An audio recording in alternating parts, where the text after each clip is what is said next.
In this episode, I journey to Jixi, a place saturated with ancient Huizhou culture and history.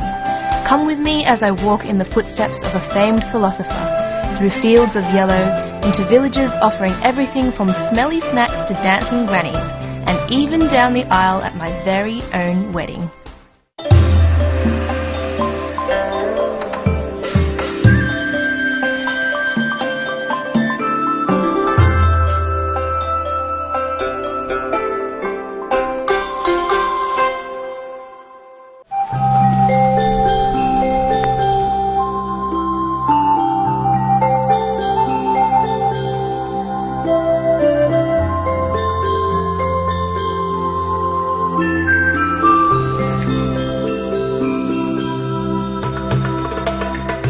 G'day guys, this is Huihang Ancient Trail, and with 1,000 years of history, it's considered one of the 3 most famous trading routes in China after the Silk Road and the Tea and Horse Trail.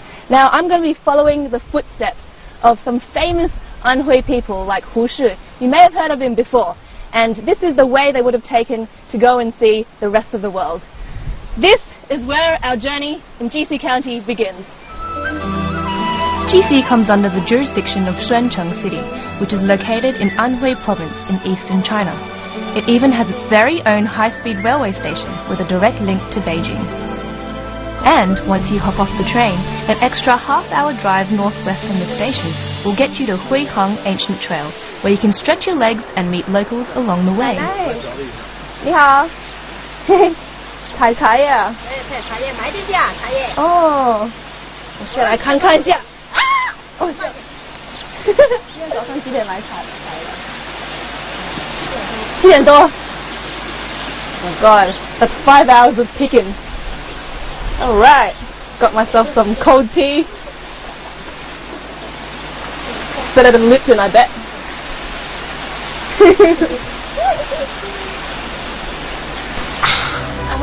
It's a blistering 33 degrees Celsius today, and I can feel myself melting as I walk this hilly 20-kilometre pass.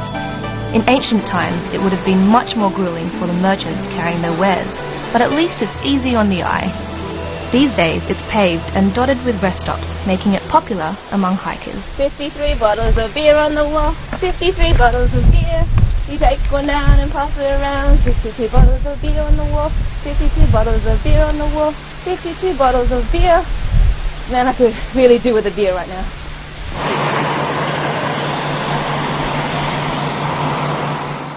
Jixi County is part of the fertile Jiangnan region on the Yangtze's lower reaches, Jiangnan meaning south of the river. It's an area renowned not only for its bucolic lifestyle and aesthetic allure, but also for its notable people. Just 30 kilometres from the Huihang Ancient Trail, you find me wandering about in the crumbling alleyways of a tiny village called Shangzhuang. Now, don't be deceived by its peeling, time-worn plaster walls. Its modest appearance belies the fact that it's produced a disproportionate number of historically important figures, from imperial ministers of war to contemporary poets. And I'm about to find out where exactly one of them used to live.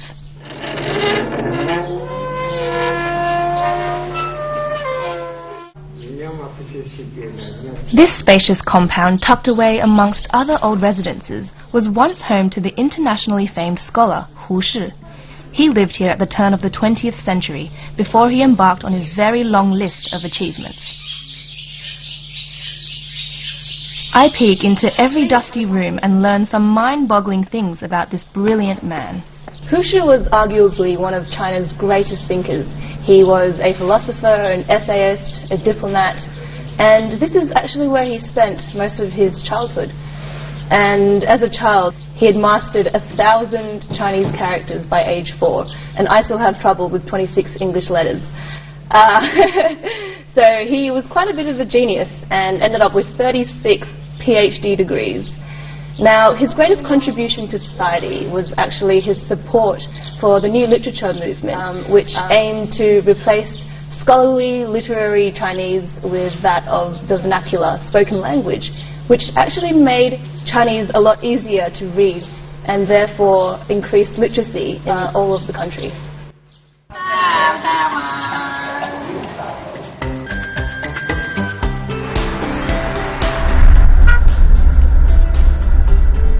Next stop, Jiapeng and its fabled fields of yellow. Jiapeng is an hour's drive northeast from Jixi's town centre, and boy is it worth a bumpy ride. Crooked clusters of hamlets sprouting out of rapeseed crop terraces, all against this mountainous backdrop. I can see why this time of year, from late March to mid-April, is when everyone comes armed with their cameras. But besides being a glorious sight to behold, rapeseed is crucial for the livelihoods of Jixi's farmers. We'll find out more about that after the break. Coming up next is the sensory overload as I try and talk my way through language barriers, munch on smelly street snacks, and spend an afternoon listening to traditional opera. In this episode, I journey to Jixi, a place saturated with ancient Huizhou culture and history. Come with me as I walk in the footsteps of a famed philosopher, through fields of yellow, into villages offering everything from smelly snacks to dancing grannies, and even down the aisle at my very own wedding.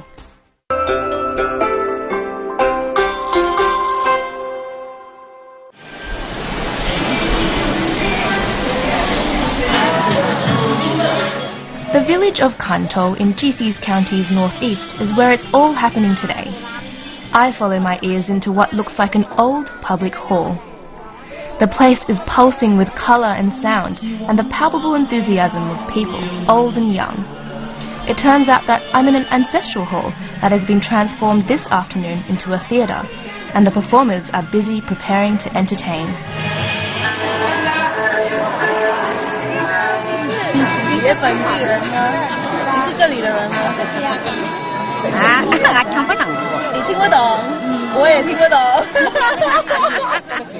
She doesn't understand me and I don't understand her. 你是安徽的绩溪人吗？好会打。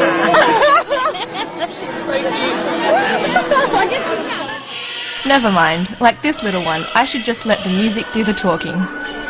I may not know the local dialect, but I do know that these stories on the wall, they chronicle the lives and triumphs of the ancestors of the clan whose hall this is, the Shus.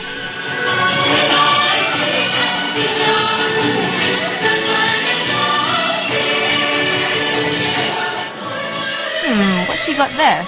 I'm starting to get the nibblies. I'm gonna try some Hui food. They're famous for their stinky specialties, so we'll give it a go. Alright. Doesn't look much like tofu, but we'll have a try. I think there's a reason why they call it stinky tofu. Pretty stinky. But it's actually not too bad when you put it in your mouth. And don't think about it too much. I think it's something that you have to grow up with, like Vegemite. Oh, 吵醒你了。吓死你了。I feel slightly awful for waking him up with a mouthful of hairy, stinky tofu, but he doesn't seem to mind. Oh, 非常好吃。Why are you so cute? I'm standing here in front of a family clan hall, waiting for a 2 o'clock performance to start of Anhui opera, which actually can be considered the mother of Peking opera. Now, speaking of motherhood, did you know that this memorial archway behind me was actually erected after feudalism in China to commemorate women who were well behaved while their husbands were on business trips outside of the village? Double standards much? Well, China's definitely come a long way since then.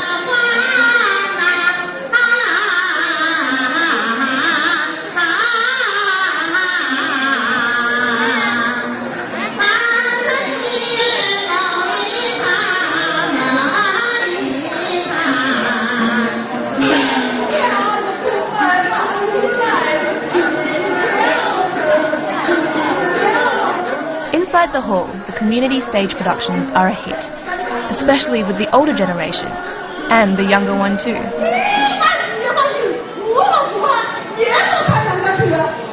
Besides local forms of opera, there is also Xi, a type of regional drama particularly popular in Anhui Province.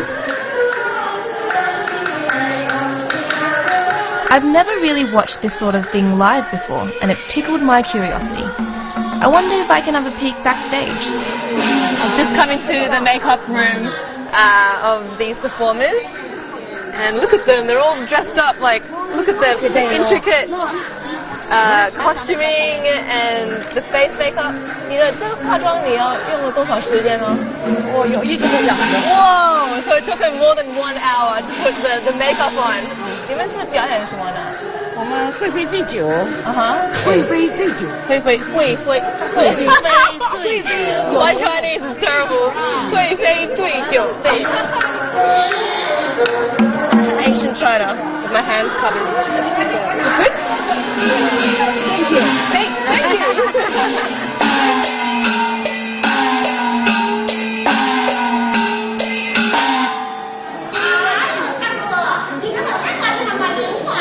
Ah, 你这个表演了很多年吗？2年。有2年。2年。哦，你要唱歌，也要唱歌吗？ I stop bothering the actresses and return to the audience, just in time to see the main act hit the stage, a Qing Dynasty Beijing opera, The Drunken Beauty, or, wait for it, 贵妃醉酒.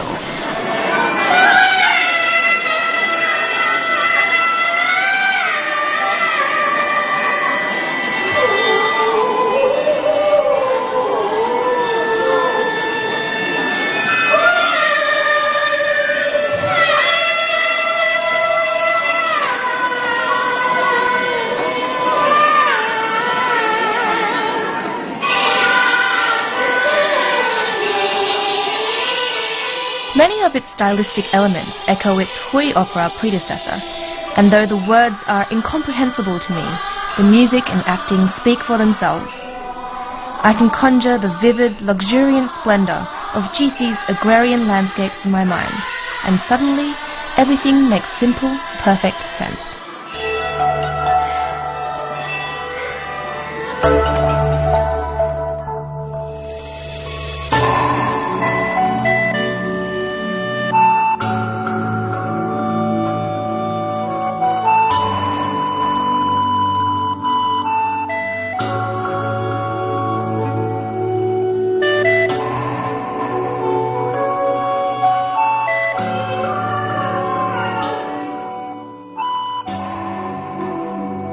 These days, the appreciation of traditional Chinese opera is increasingly confined to the older generation. It makes me ponder, despite efforts to keep the art alive, will this intangible cultural heritage one day cease to bring citizens together and ultimately vanish? The shared bliss I see on these faces, carved with wrinkles and weathered wisdom, makes me hope not. In the meantime, I make the most of each moment here and soak up as much as I can of this breathlessly beautiful place called Jixi.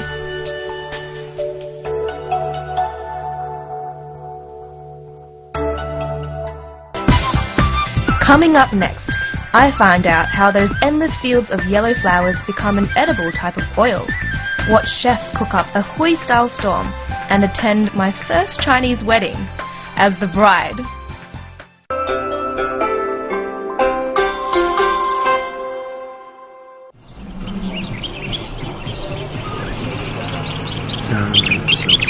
Yellow, yellow, yellow. Yellow everywhere. In the south of Jixi County, nestled in pastures of this vibrant hue, is the sleepy village of Ren Li. It's 1400 years old, and as I stroll through the languid lanes, I would almost believe you if you told me that I'd somehow time-travelled back a millennium. Such is the ageless charm of townships like this.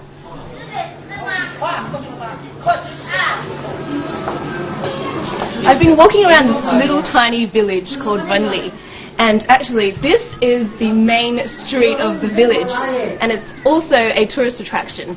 But the coolest thing about this place is that there are no tourists around, and as you can tell, locals are just going about their daily business as if nothing has changed for the hundreds of years. And what I have in my hand here is some rapeseed flowers that I've plucked from the fields. In fact, China produces one of the most rapeseed in the world, harvesting about 15 million tons a year. And here we are at a store that sells rapeseed oil. So we're going to have a look inside to see how it's made. Actually, I had no idea what rapeseed was until I came to China, even though I went to an agricultural school. And I found out that rapeseed oil is actually canola oil, and that's the name that's used for the edible varieties of rapeseed oil. This is Mr. Zhang, and he's a rapeseed farmer, and what he's doing here, he's actually making the rapeseed into oil.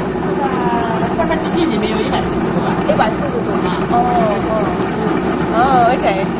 So what he's doing here, he's heating it, and that's why it smells so much like burning in here. And then he transfers it into this machine, which is 140 degrees Celsius actually. And this machine, presses the rapeseed into this bark-like material and squeezes all the oil out from it. And this bark, oh my god, can actually be used as fish feed or fertilizer. So it's a very sustainable way of living. Have a little. Oh, yep, I just ate fish feed right there and fertilizer. Yes, I have a bizarre habit of putting things I shouldn't in my mouth.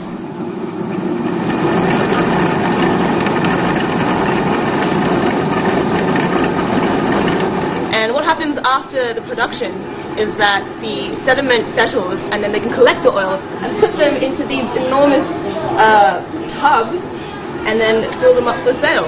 Yeah, I think the locals prefer this type of oil because it tastes to them a lot better than other varieties. Apparently it has a more fragrant taste to it, and also it's seen as a healthy alternative, a homegrown one, to olive oil. I'm sure it's pretty tasty. I'm tempted to try it, but I've learnt my lesson for now. So I continue with my improvised moseying, remembering to look up at the rooftop patterns with a typical Hui architectural design. Then I find myself walking down Foodstuff Lane, and I step into an ancient residential complex. True to its old street name, one of the rooms is now a small sweet shop. 我这里做的是徽州的茶食，徽州的茶食。就是我们徽州人喝茶的时候，吃的一种小点心。哦，就是吃这些东西是吗？对对对，这个都是由我们这个本地的食材，什么芝麻啊、花生啊、核桃啊，我们都是自己种的，来做的，She's like her very own tea cake factory assembly line, doing everything from start to finish. Now the lady who was just selling the delicious snacks actually designed the packages herself and painted them in this beautiful red handwriting. And that just goes to show that people here still have a deep appreciation for ancient calligraphic traditions. Now as for this building, it used to be part of a compound that was resided in by 8 brothers. And I've heard that there's a restaurant in one of these houses, so I'm pretty excited. This time I follow my nose and stick my schnozzle into the kitchen, which is saturated with smells of steamed and stewed and stir-fried deliciousness. Hui cuisine is one of the great culinary traditions of Chinese cooking, known for its use of wild herbs and simple preparation methods. For Hui chefs like Mr. Hu, it's all about the strict control of the culinary process. The time and temperature varies depending on the characteristics of each constituent, as well as the desired flavour of the dish. Jixi abounds with uncultivated fields and forests, offering an abundance of ultra-fresh ingredients. And in a gorgeously rustic setting like this, in all its original Hui architectural sophistication, the wood panelling and natural sunlight, it'll be a good lunch for sure.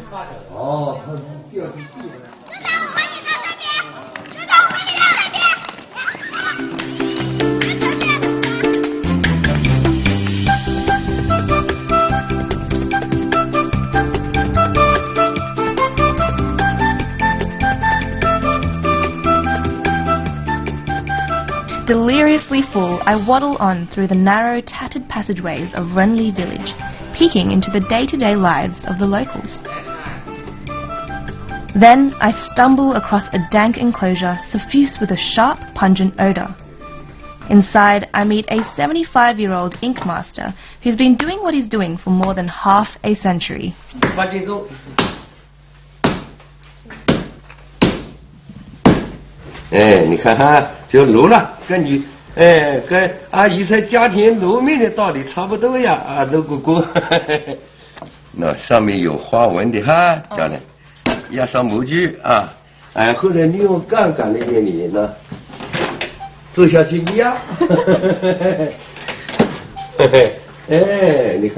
labor-intensive. Chinese calligraphers have always said that Hui ink is the finest in the world.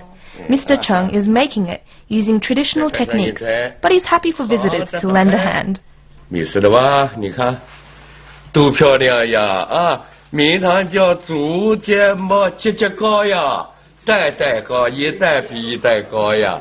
上面就有你清晰的指纹了这种墨呢就可以收藏了。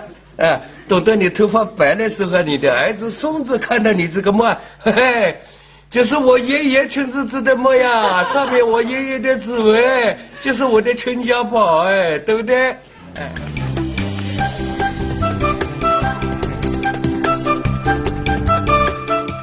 ？After saying goodbye to the charismatic ink master, I turn a few corners and in Ren Li's main ancestral hall find an exclusive surprise waiting for me, a troupe of boogieing grandmas. 是表演什么？表演唱阳苗。从前那个唱阳苗是不是？唱歌跳舞的吗？也唱呀，跟我们的老人家互动还少一点点。不少，你们跳的不得了，我们跳不出来。 Here we go!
That was one of the best things I've ever seen. 7 old ladies dancing for me, making a little special performance, and now they've roped me into something I have no idea is about. What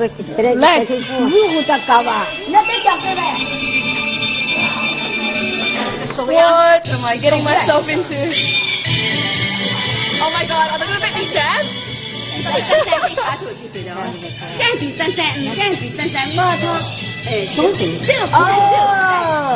I'm guessing that's my husband to be.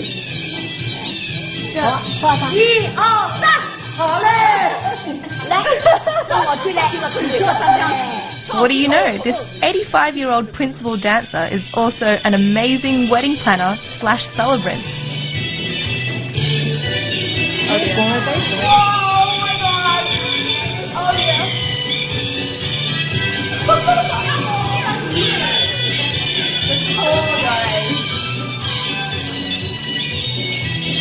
It feels like I'm riding a horse in here if I was closing my eyes, but in fact I'm actually getting carried, and I feel really sorry for the guys who are doing it right now because they have no idea how much I've eaten for lunch and how much I weigh. But they seem like they're doing okay.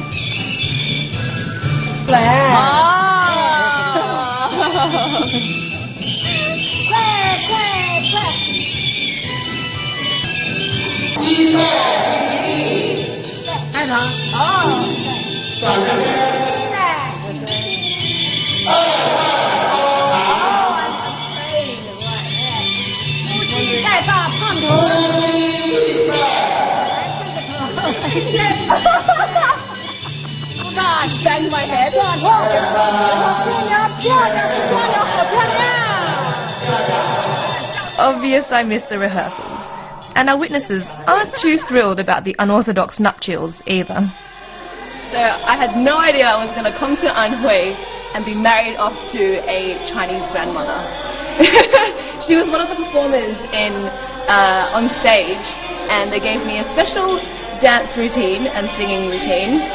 One was planting the seedlings of rice, and the other one was about embroidery. So 2 folk songs they did for me, and then they dragged me into this wedding ceremony thing, and now I'm officially a Anhui bride, and I hope I'm going to be a good Chinese wife.